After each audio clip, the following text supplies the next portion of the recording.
The location of the search is approximately 900 miles east of Cape Cod in a water depth of roughly 13,000 feet. It is a remote area, and it is a challenge to conduct a search in that remote area. But we are deploying all available assets to make sure that we can locate the craft and rescue the people on board. Adding to the complexity of this case is the fact that this was a submersible vessel. And so we need to make sure that we're looking both on the surface for the vessel if it had surfaced back to the water, but it somehow lost communications with the vessel, and that's what the aircraft and the surface search vessel is allowing us to do right now. But we're also having to search in the water column. Some breaking news here, some very sad news, as you heard the reports there. This is like a expedition. People pay top dollar to do this. I believe this is the first time that they did this, from everything that I'm seeing regarding all this. $250,000 this cost. I think it goes on for a week, where people go out, they go on these dives down in this submarine to the shipwreck of the Titanic, and they're missing. The submarine went down there about an hour and a half into this little mini expedition dive or whatever. They lost contact, radio contact with the submarine, and it's missing. The Canadian authorities, United States authorities, the Coast Guard, everyone's out there looking for these people, this submarine. They're lost, man. Like, could you imagine the sheer terror? I mean, personally, me, I would never do this. I don't want any parts going out in deep water. I don't want any parts going up in the sky. Like, I don't even like flying. You know what I mean? I don't like heights. I don't like deep water. Hell, I don't like going to amusement parks. Not my style.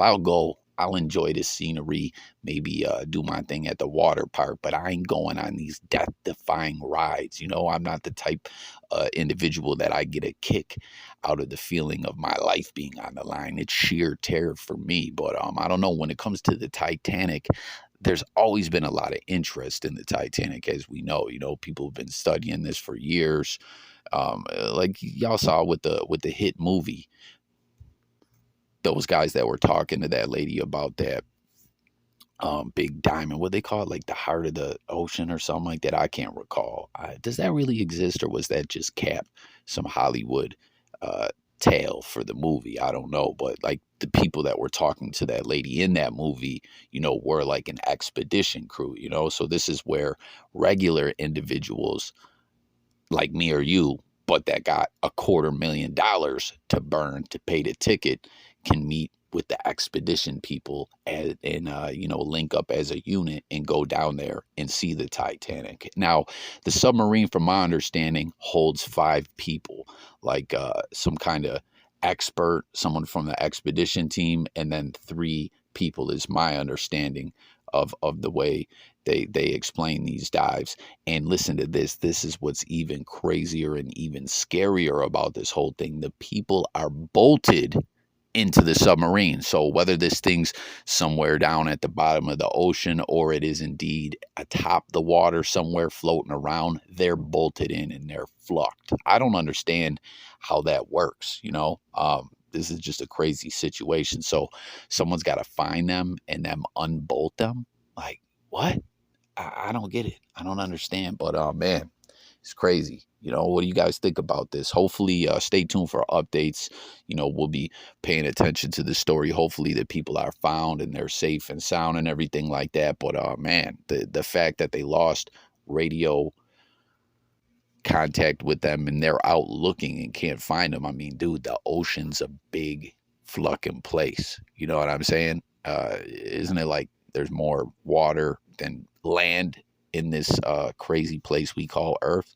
Like, I don't know, you know, when you read up about this expedition, they were, you know, has this been something they've been, you know, really amped up about launching this whole thing. They were talking about a weather window has opened, meaning that the weather was ideal for them to go down and do this dive during this window of time of days. Like, this was the week to do it, as there had been said to have been some really rough weather as of late, and this was one of the worst winters prior to this, which that weather, I guess, can carry over when it comes to being out there on the ocean. I don't know if it means the water's too choppy or what. I don't know. But I don't know. Nonetheless, just a wild situation, man. The Titanic. I don't know who would ever think we'd be talking about Titanic in 2023. Do you guys remember some years back too? There were those reports that they were going to have a Titanic 2, meaning a second vessel that was kind of replicating the first Titanic, and people could go out on it. I don't know if it ever happened. I just remember thinking when I heard that, man, leave it alone. You know what I mean? That was a horrible thing that happened, and a lot of people lost their lives. Leave it be. Let it rest in peace. I mean, obviously those people didn't go out peacefully, but just leave it alone. But I don't know. Nonetheless, here we are, 2023. This new submarine device that's going to take individuals down there to see the wreckage of the Titanic firsthand themselves is missing. Comment, let me know what you think. Stay tuned for updates. Sub up to the channel. This is Jay Coffee Talk, where we talk music, news, sports, current events, life, and much more. Thanks for watching. Let's talk in them comments. I'm out of here, guys. Peace.